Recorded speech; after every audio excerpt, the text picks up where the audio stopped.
Imagine there's 13 songs, one seismic year. From synth-powered anthems to glam-fueled revolutions, these tracks from 1971 didn't just echo, they redirected rock history. We'll name each one, then show you the faces behind the music, first as they were, then as they are. Buckle up, it's time to relive the riffs that reshaped the world.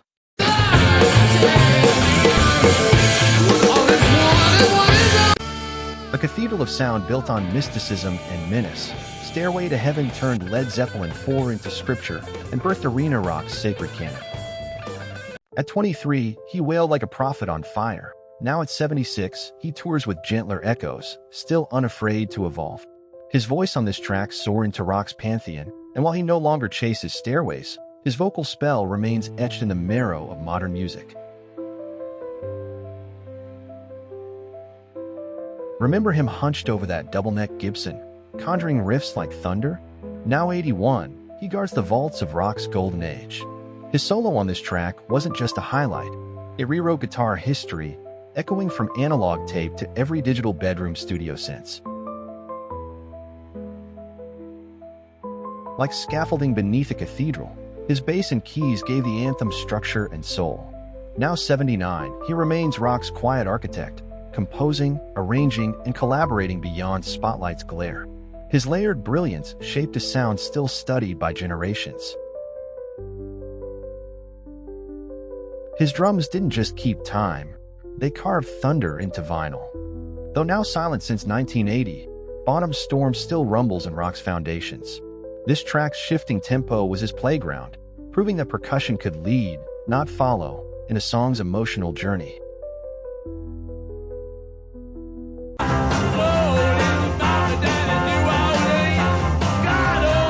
Once banned and blistering, now dissected and debated, Brown Sugar exploded off sticky fingers with riffs that blurred the line between shock and swagger. At 27, he snarled through the mic with raw swagger. At 81, he's still dancing across global stages. His searing vocals on this track cut through cultural taboos, turning controversy into chart-topping fuel, and his kinetic presence keeps the Stones rolling through rock's ever-changing landscape. Like a cigarette burning slow in a midnight jam session, his riff on this track still smolders. At 81, he remains rock's ragged architect. His open G tuning shaped the Stones' pulse. From analog amps to streaming soundscapes, his hands never left the strings nor the soul of the genre. Nostalgia clings to every note he unleashed. His slide guitar on this track wasn't just sound, it was sweat and soul. At 76, he plays on in quieter circuits, far from the stadium glare, but his brief, blazing tenure with the Stones left fingerprints on every fretboard since. He once laid down bass lines with machine precision and bluesy grace. Now, at 88, he curates memories in books and bands of his own. His groove on this song anchored chaos with calm, reminding the world that rock's engine always starts in the low end.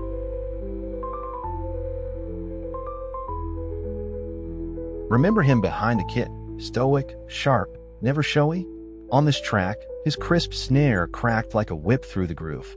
Now silent since 2021, his rhythms remain a steady echo in rock's wild storm, proof that restraint, not flash, often drives the loudest legacy. He didn't crave the spotlight, yet his piano shimmered beneath the grid of this track. R.I.P. 1985, long gone, but his keys still whisper through the Stones' early chaos. Dismissed from the stage but never from the sound, he was the band's quiet backbone. Like a flame in the breakdown, his saxophone on this anthem howled with Southern soul. R.I.P. 2014, but his solos still swagger in remastered echoes. From stadiums to sampling pads, that brass blast bridged eras, making him more than a sideman, but a sonic signature. Before we continue these amazing celebrity transformations, here's a quick challenge for you. Can you subscribe to Then vs. Now Legends in the next 5 seconds? Smash that subscribe button and join us on this journey through time with your favorite stars.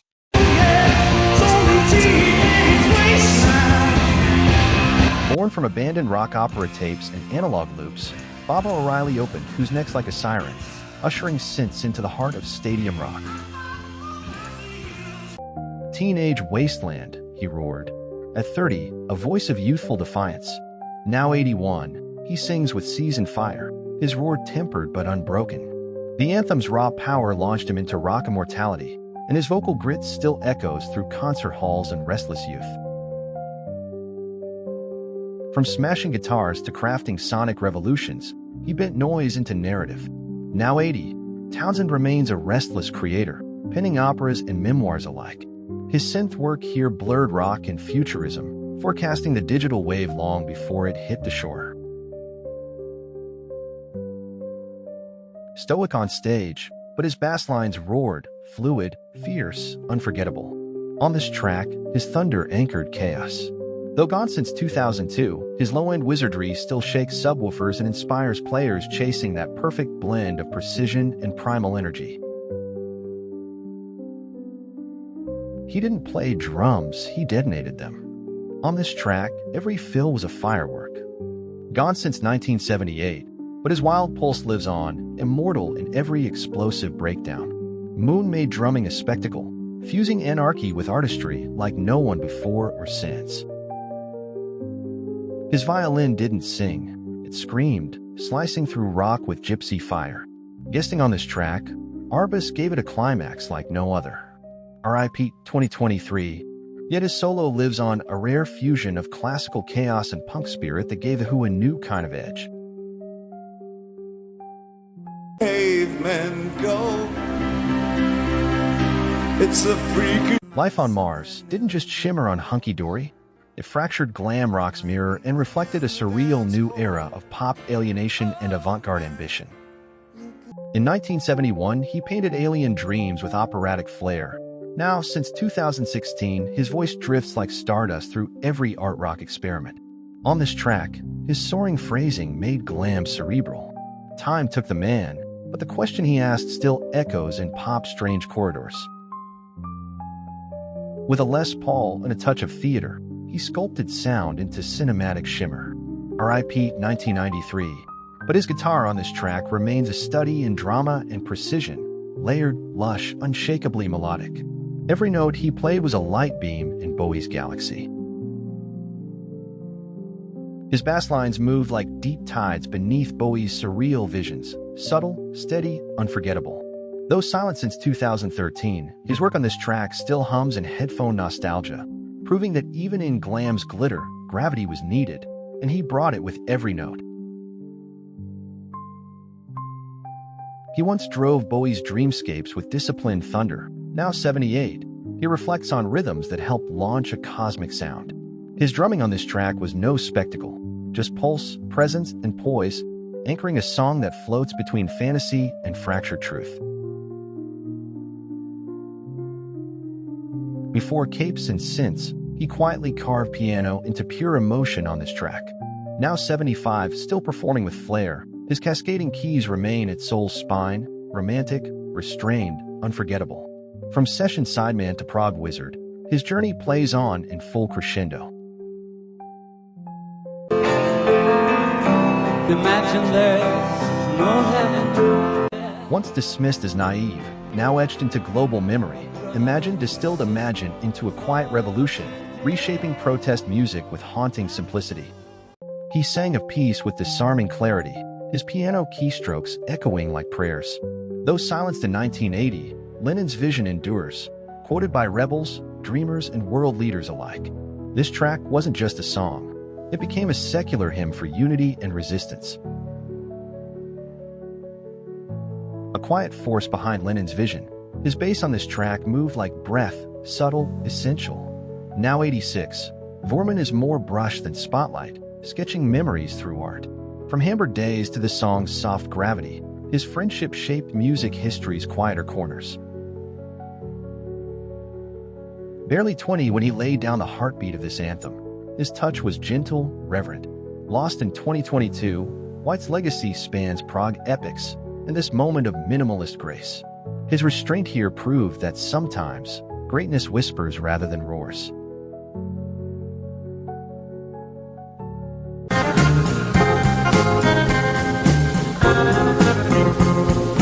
A ghost ride through jazz, psychedelia, and dread, Riders on the Storm closed LA Woman like a noir epilogue whispered in rain and reverberated forever.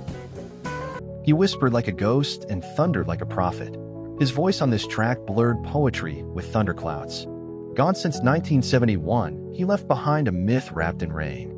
Each lyric still rolls like fog on asphalt, making silence feel louder in his eternal absence. His fingers painted storms, liquid notes cascading through this song like headlights in rain. Since his passing in 2013, his swirling keys remain the Doors' signature shadow. From Venice Beach to Vinyl Eternity, he proved the organ could sound like the soul's open door. He played like a breeze before the downpour. His clean bends on this track dance between blues and mist. Now 79, he still explores sonic edges, a quiet master from the psychedelic forge. His tone? Still studied, still elusive, still echoing down dark highways. Rain tapping on glass had a rival in his brushwork. On this track, he turned restraint into atmosphere.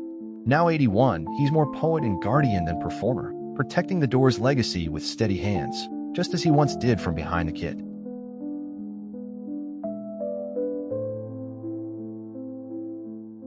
Best known for backing Elvis, he slipped into this session and laid down a bass line like a low thunder roll. Now 83, mostly retired, his touch on this track lingers in the groove, an outsider's cameo that became an essential heartbeat in the storm.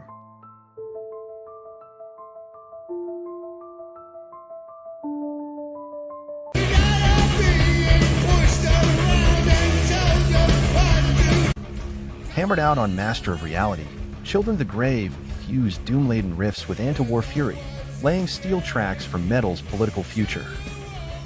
At 23, he snarled warnings of war and apocalypse. Now 76, his growl endures, worn but unmistakable. His voice on this track turned paranoia into prophecy, shaping metal's conscience.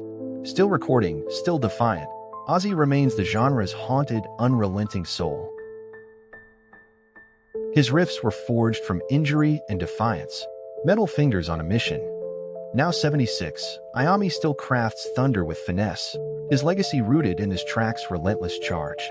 From factory smoke to festival stage, he built the blueprint that modern metal never stopped tracing. His bass growled beneath the fury, more preacher than player. Now 75, he reflects with sharp wit and deep riffs, still writing from the shadows. On this track, his lyrics and low end gave metal its conscience and depth, anchoring chaos with a voice both moral and menacing. He pummeled with jazz-trained chaos, driving this track like a doomsday march. At 75, health keeps him from touring, but his thunder still echoes. Ward's drumming here wasn't just rhythm, it was ritual, shaping metal's heartbeat into something primal, urgent, and deeply human.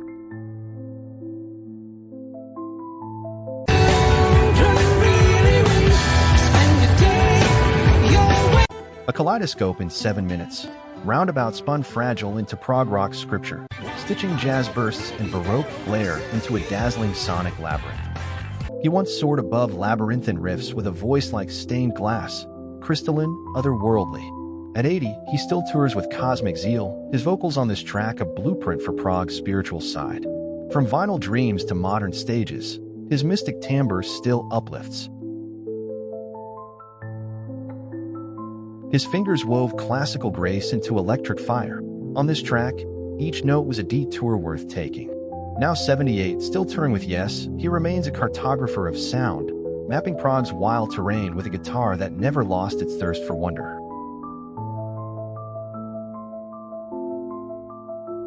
His bass didn't just support. It sang, snarled, and soared. On this track, his trebly tone carved new paths for rock's low end. Since his passing in 2015, prog still hums with his imprint, each swirling line a reminder of how boldly a bass could lead. In Capes in Command, he made keyboards thunder like armies and flutter like myths. At 75, still performing, his work on this track fused baroque bravado with rock defiance, a whirlwind of notes that helped turn synthesizers into prog's frontline weapon.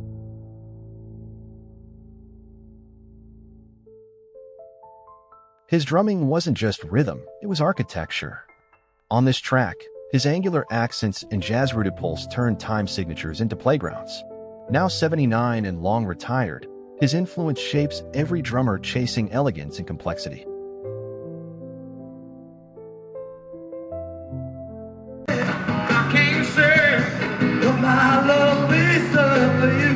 Tracked in a flurry during All Things Must Pass, What Is Life fused fuzz guitar with spiritual longing, helping turn solo debuts into post-Beatle landmarks. He stepped from shadow to sunlight, his guitar ringing with radiant clarity. On this track, Harrison's joy was unguarded, a rare rock anthem of love without irony. Gone since 2001, yet his melody still blooms wherever sincerity and songwriting dares to survive. Then a guitar god with demons close behind, Clapton's solo here shimmered with friendship and restraint. Now 80, he remains a blues craftsman, touring, reflective, unflinching. His tone on this track whispered support, a gesture more powerful than any spotlight. He didn't chase attention, he anchored it. On this track, Rattle's bass glided beneath the groove with quiet strength. Gone since 1980, his playing remains a lesson in soulful restraint, a backbone of countless classics where emotion mattered more than flash. His piano danced through the mix like sunlight on stained glass, warm, vital, unshowy. Now 79, Whitlock still plays with fire and memory, carrying stories in every chord. His work on this track added gospel undercurrents, lifting the love song into something near spiritual. In 71, Jim Gordon's drums hit like a heartbeat on fire. Now silence surrounds a career marked by brilliance and tragedy. His rhythms drove this anthem's pulse, echoing through decades of rock. Though his final years were clouded, his sticks still thunder in music's memory. Like a brass comet blazing through the mix, Bobby Keys' sax on this track carved pure swagger into vinyl. In 1971, his solos sang louder than words. Now he's gone, but his horn still howls across classic rock airwaves, sampled, studied, and celebrated by generations since. Picture Jim Price in a smoky studio, trumpet raised, lifting this anthem's chorus into the clouds. At 27, he gave brass a bold voice in rock. Now 81, he lives quietly, but his tone still rings in soul-infused rock, his sound, once a flourish, now a signature etched into time. They gave this anthem its jangling spine. Badfinger's acoustic shimmer and crisp percussion stitched George's vision into pop perfection. Once dubbed heirs to the Beatles, their fate turned tragic, but their sound still sails on playlists, film soundtracks, and tribute stages.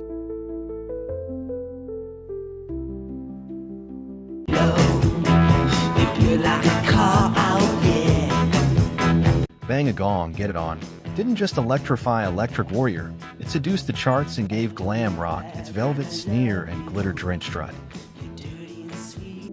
In 1971, Mark Bolan strutted glam into the mainstream, his riffs and whispers igniting teen bedrooms. Now nearly half a century since his fatal crash, his glitter still sticks. This track's swagger survives in garage bands, runway shows, and every fuzzed-out rock revival. Like moonlight dancing on glitter boots, Mickey Finn's tambourine and whispers gave this groove its shimmer. In 71, he was the rhythmic shadow beside Bolan's flame. Gone since 2003, his subtle spark endures, heard in every beat that dares to groove with glam's ghost. Steve Curry laid down bass lines that slinked like velvet, smooth, cool, unforgettable. In 71, his low-end groove made glam rock strut with soul. Lost in a car crash a decade later, his tone still throbs in headphones, sampled beats, and every band that chases that swagger. In 1971, Bill Legend's drums thumped like a Cadillac engine, clean, bold, driving the anthems cool. Now 81, he's the last surviving heartbeat of T-Rex, a quiet witness to glam's flash and fallout. His sticks once led the charge. Now, they echo in tribute and memory. His sax burst through the glam haze like neon on fog, brief, brilliant, unforgettable. Ian MacDonald, known for prog and fire, lent edge to this anthem in 71. Gone since 2022, his sound still winds through rock's corridors, unseen, but shaping the pulse of what came next. Their falsetto frosting made this track shimmer, flow, and Eddie's harmonies dance behind Bolan's snarl like ghosts in glitter. At 78, they're still linked to rock's strangest corners, from Zappa to Turtles to glam, their voices echoing where pop got weird and wonderful.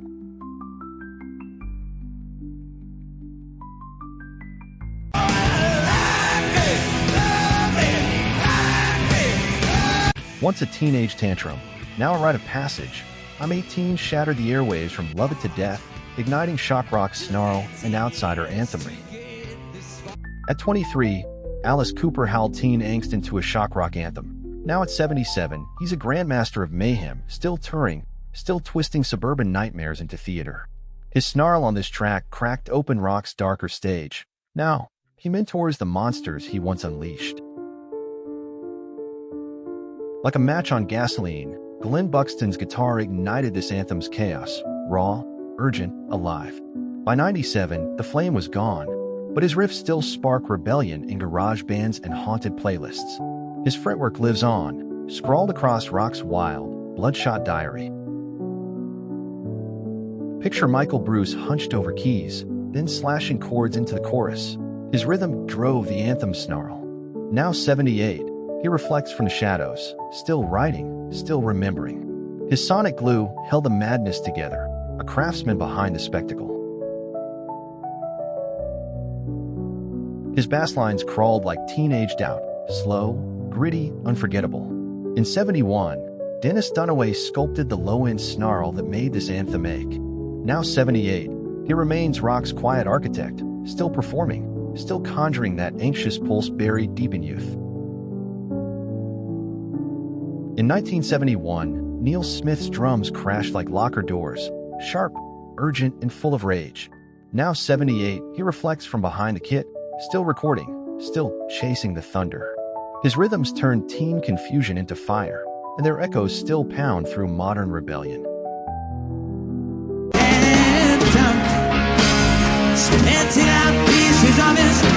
A snarling sermon in flute and fuzz, Aqualung made Aqualung a jagged parable, casting classic rock into prog's shadowy corners and theological critique. He turned a homeless tale into rock scripture, flute piercing through distortion like prophecy. In 71, Ian Anderson gave Jethro Tull its wild soul. Now 77, he still tours, still flutters between folk and fury. That twisted vibrato? Still echoing through Prague's strange cathedral. In 1971, Martin Barr's solo sliced through Aqualung like a blade, savage, precise, unforgettable. Now 78, long parted from the band, he tours solo, guarding that electric fire. His fretwork made prog rock dangerous, a growl in a genre known for its polish. Imagine John Evans' fingers dancing over organ keys. His flourishes turned bleak lyrics into epic drama.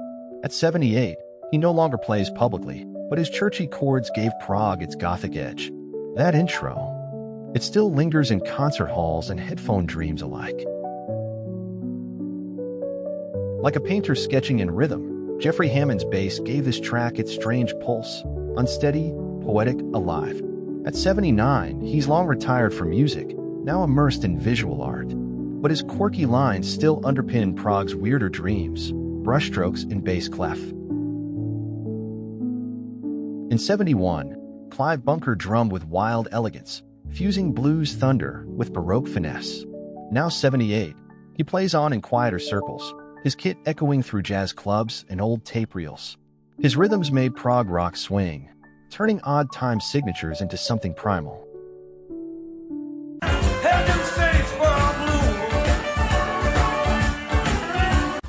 Captured on at Fillmore East, Statesboro Blues opened with a slide guitar howl that rebooted the blues for jam bands, roadhouses, and college dorms alike. At 24, he bit notes like a blues sorcerer. His slide work on this track rewrote the language of Southern rock. Now silent since 1971, his fretboard fire still sparks generations. From Fillmore's roar to today's remasters, his tone remains raw, revered, and utterly unmatched. His voice once growled through smoky amps, turning heartbreak into anthems. Behind the keys, he carved soul into rock. Gone since 2017, but his phrasing, world-weary and rich, still lingers in every road song. From analog grit to digital reissues, his sound remains southern, haunted, and proud. He dueled guitars with Dwayne like twin hurricanes. His melodic fire on this track helped birth Southern rock's signature sound. Now gone in 2024, his solos still echo down highways and jam sessions, where his blend of country and blues keeps riding, free and untamed. He anchored the chaos with bass lines that rumbled like thunder beneath this live storm. Just a year after this recording, he was gone. 1972 took him early. Yet his groove lives on in the muscle of every Southern jam, steady as a heartbeat beneath six-string fireworks. In 1971, he fused jazz finesse with rock thunder, giving this anthem its pulse. Now 80, he remains a quiet architect of rhythm, still honored, still studied. His fusion drumming opened genre doors, echoing through modern jam bands and classrooms alike, where groove meets grace. He struck with the precision of a locomotive, driving this live track with timpani crashes and relentless energy. Since 2017, the kid sits quieter, but his percussive force reshaped rock's backbone. His legacy beats on, sampled, celebrated, and studied by every drummer chasing thunder. Then versus Now Legends is feeling a bit lonely. 99% of you haven't subscribed yet. Show us some love and hit that subscribe button so we can keep bringing you the jaw-dropping journeys of your favorite stars. And if you're as fascinated by then and now glow-ups as we are, check out our previous videos. Trust us, they're totally worth your time and ours too.